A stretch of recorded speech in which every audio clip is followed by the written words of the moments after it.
Good morning my sugar sweaties! For today's video, i-share ko lang dito my sugar sweaties ang aming kaganapan ngayong araw. Actually, magbe-bake kami ngayon ng mga cakes, chocolate cake, tsaka chiffon cakes para gagamitin namin mamaya sa mga orders at tsaka bukas na mga orders. So, ayan, nag-bake kami ngayon my sugar sweaties since wala kaming cake na stock ngayong araw. Naubusan kami kanina.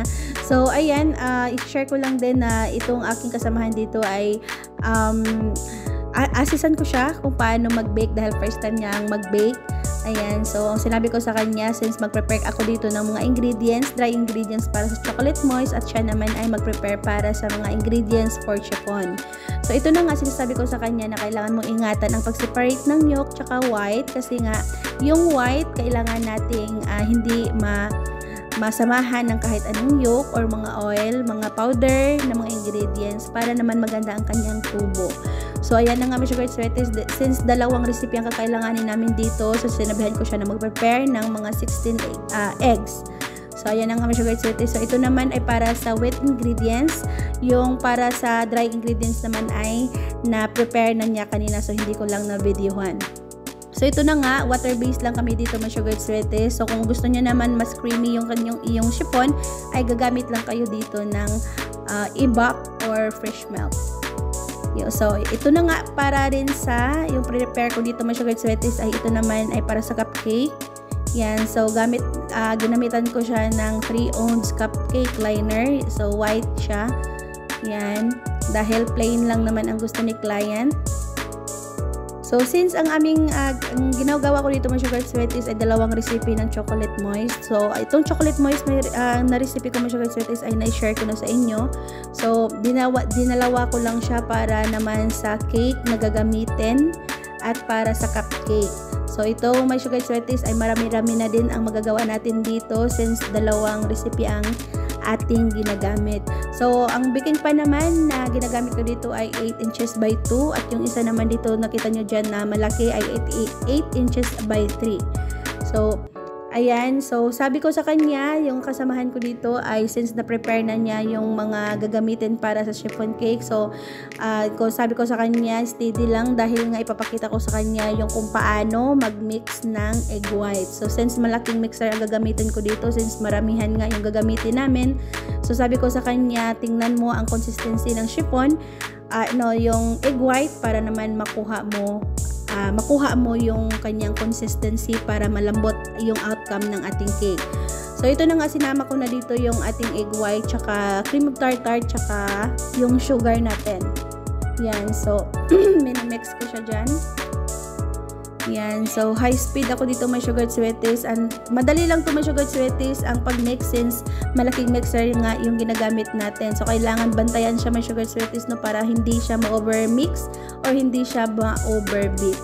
So kailangan siya may sugar sweaties na bantayan para naman makita yan natin yung exact consistency ng ating meringue.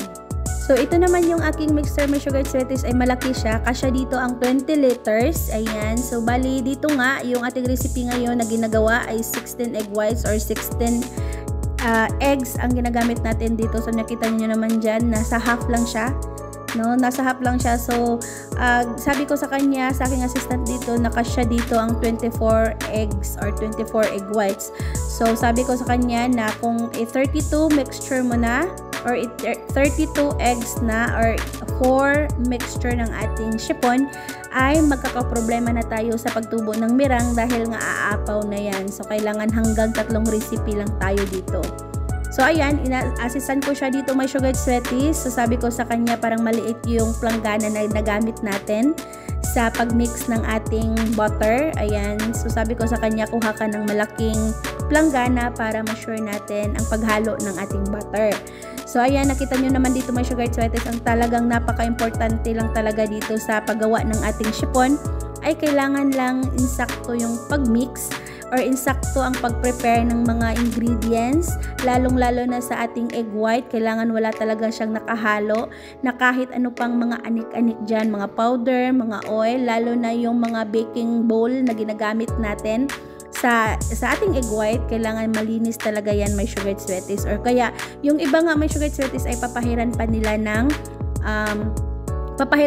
ng vinegar, which is yun yung substitute para sa ating cream of tartar kung wala kayong cream of tartar, or pahiran nyo ng lime juice or lemon juice. So the same thing lang yan, my sugar sweeties, parehas lang yan para naman ma-sure tayo sa pagtubo ng ating chiffon. So ito na nga, my sugar sweeties, sa pagmix ng ating butter, ng ating merang, tsaka yung ating yolk mixture ay magkakaproblema nga tayo dito, my sugar sweeties, kung sa pag-start pa lang ng pag-mix natin sa ating egg white ay overmix na. So mahihirapan talaga kayong mag-mix ng iyong egg yolk at saka yung ating merang, kasi nga babagsak yan. So madali siyang babagsak.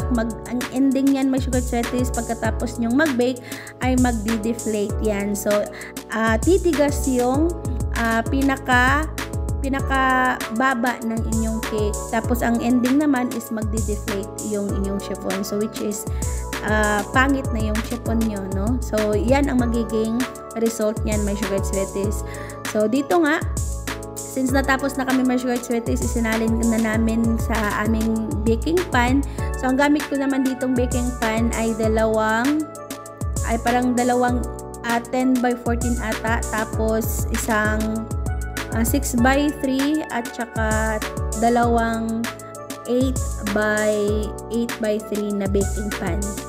So while nakasalang na, my sugar sweeties, continue naman kami dito sa aming chocolate moist cake. So itong chocolate moist cake naman, since nakita nyo kanina no, na na-prepare ko na yung dry ingredients, tapos sinabi ko sa kanya, sa aking assistant, na i-continue mo na ang pag-mix nito. Yan. So sabi ko sa kanya, i-add mo na dito yung ating wet ingredients, which is yung oil, egg yolk, yung whole egg, tsaka yung ating buttermilk or milk kung wala kayong buttermilk. So yan, my sugar sweeties. Ito naman, my sugar sweeties, actually marami talagang variation yung ating klase ng ating moist cake, no? So ito talaga ang basic lang, my sugar sweeties, na madali lang siyang gawin, tapos hindi mahirap sa mga ingredients. Wala nang mga iba pang mga anik-anik dyan, kundi talagang oil tsaka milk at water lang. So, ganyan, pinaka-basic lang to na recipe, my sugar sweeties, no, na share ko na sa inyo. So, pagkatapos niya, nahalo na agad, ayan, kailangan nating isala, my sugar sweeties, no, para naman ma-sure natin na ang mga dry ingredients ay na-dissolve. So, kasi pag hindi siya na-dissolve ng mabuti, my sugar sweeties, ay magputi-puti yan sa inyong cake. So, yun lang ang share ko sa inyo, my sugar sweeties, for today's video. See you again to my next vlog. Bye, my sugar sweeties!